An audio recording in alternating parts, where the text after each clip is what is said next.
Estando com os discípulos no Monte das Oliveiras, Jesus ouviu deles a seguinte pergunta: Que sinal haverá da tua vinda e da consumação do século?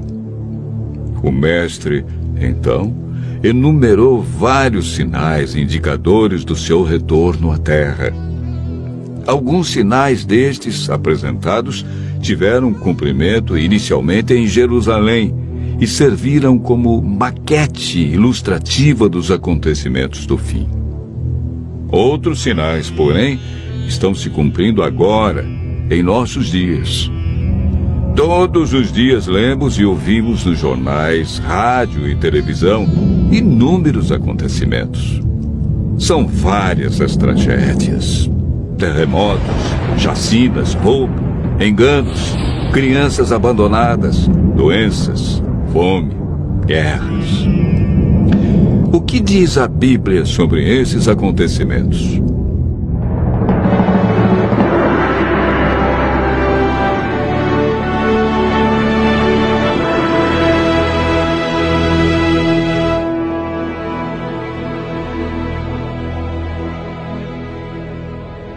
Vamos analisar os sinais que antecedem a sua volta em 3 partes.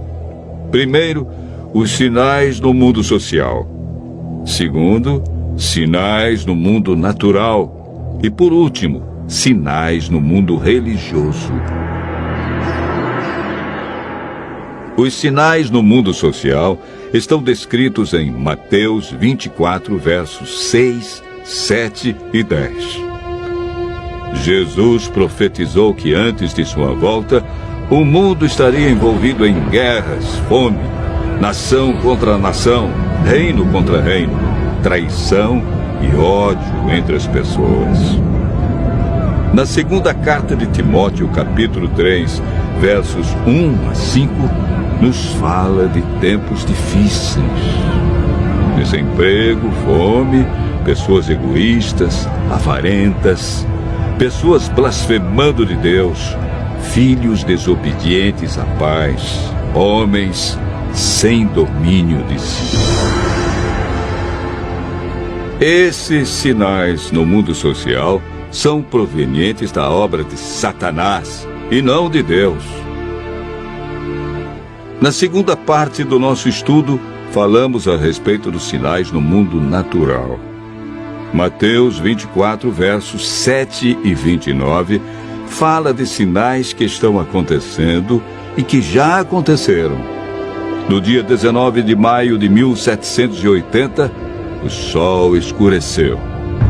Esse dia ficou conhecido como o Dia Escuro. Na região leste dos Estados Unidos, tão densas eram as trevas que as lamparinas foram acesas ao meio-dia. A lua, embora fosse cheia, negou-se a iluminar. A ciência não conseguiu explicar esse fato sobrenatural, mas a Bíblia o apresenta como um dos sinais que antecede a vinda de Cristo. Em 13 de novembro de 1833, ocorreu uma deslumbrante queda de estrela jamais vista. Esses sinais já se cumpriram uma vez, mas antes da vinda de Jesus se repetirão com maior intensidade. Os sinais no mundo natural, como terremotos, enchentes e grandes calamidades que matam milhares de pessoas, indicam que Satanás está agindo até mesmo na natureza. Tratamos na terceira parte do nosso estudo sobre os sinais no mundo religioso. Mateus 24, versos 4 e 5, fala sobre o engano religioso que haverá no tempo do fim. Mateus, capítulo 24, verso 11, refere-se ao aumento das religiões. Somente no Brasil existem mais de 1.500 religiões cristãs. No mundo, são mais de 35 mil religiões cristãs. Jesus afirmou também que antes de sua vinda, os falsos cristos e falsos profetas operariam sinais e prodígios. Mas o que fazer diante de tantas religiões? O conselho de Jesus é claro. Ele diz: acautelai-vos para que ninguém vos engane, porque muitos virão em meu nome e enganarão a muitos. Segundo Pedro 2, versos 1 a 3, fala da atitude de líderes religiosos que são movidos pela ambição e acabam usando a religião, a Bíblia, milagres e o nome de Deus para explorar as pessoas que os procuram em busca de curas, sinais e prodígios. Outro sinal no mundo religioso é encontrado em Mateus 24, verso 14. Apresenta o sinal de Deus, que indica que o fim realmente chegou. Esse sinal é a pregação do Evangelho do Reino em todo o mundo. O apóstolo Paulo nos fala em Gálatas, capítulo 1, verso 6, de um outro evangelho que parece ser bíblico, mas não é. Esse evangelho é o falso evangelho de Satanás, pois este sabe que pouco tempo lhe resta e está empenhado em difundir os seus terríveis enganos. O que devemos fazer para não sermos enganados diante de tantas religiões? Em 1 João, capítulo 4, verso 1, encontramos a resposta. A Bíblia nos orienta a provar se os espíritos provêm de Deus ou não, ou seja, comparar. Aquele que quiser fazer a vontade de Deus deve comparar a doutrina da Bíblia com aquilo que outros ensinam. Por que Deus manda provar?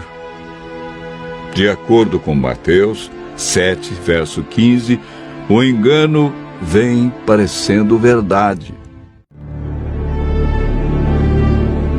Paulo afirma que não é de admirar, porque o próprio Satanás se transforma em anjo de luz. Não é muito, pois que os seus próprios ministros se transformem em ministros de justiça, e o fim deles será conforme as suas obras. Segundo Coríntios, capítulo 11, versos 14 a 15. Satanás tem poder para encantar as pessoas. Se mostra de maneira diferente e apresenta a verdade de forma distorcida. Seus meios de enganar, segundo Mateus, são sinais, curas e prodígios. De acordo com a Bíblia, estamos vivendo nos últimos dias e Satanás sabe que lhe resta pouco tempo. Por isso sua ira se volta intensamente contra aqueles que seguem os mandamentos de Deus. O diabo quer nos levar a cometer iniquidade e nos desviar do evangelho verdadeiro, pois também tem o seu evangelho para enganar, torcer e mudar as verdades divinas. Este grande conflito que começou no céu e passou pelo Éden, agora chegou até você. Quem vencerá em seu coração? Os enganos de Satanás ou a verdade de Jesus Cristo? Vimos que os sinais preditos por Cristo estão todos se cumprindo, indicando que em breve todo o mal do universo terá seu fim. O que está faltando para Jesus voltar? Primeiro motivo: o evangelho verdadeiro precisa ser levado a todo mundo. Segundo, Jesus está a cada dia dando mais oportunidades. Ele é paciente e espera uma decisão de cada um de nós ao lado da verdade. Lucas 21, verso 28, declara que, ao começarem estas coisas a suceder, exultai e erguei a vossa cabeça, porque a vossa redenção se aproxima. Continue ouvindo a voz de Deus. Em breve, vamos contemplar Jesus vindo sobre as nuvens do céu com poder e grande glória.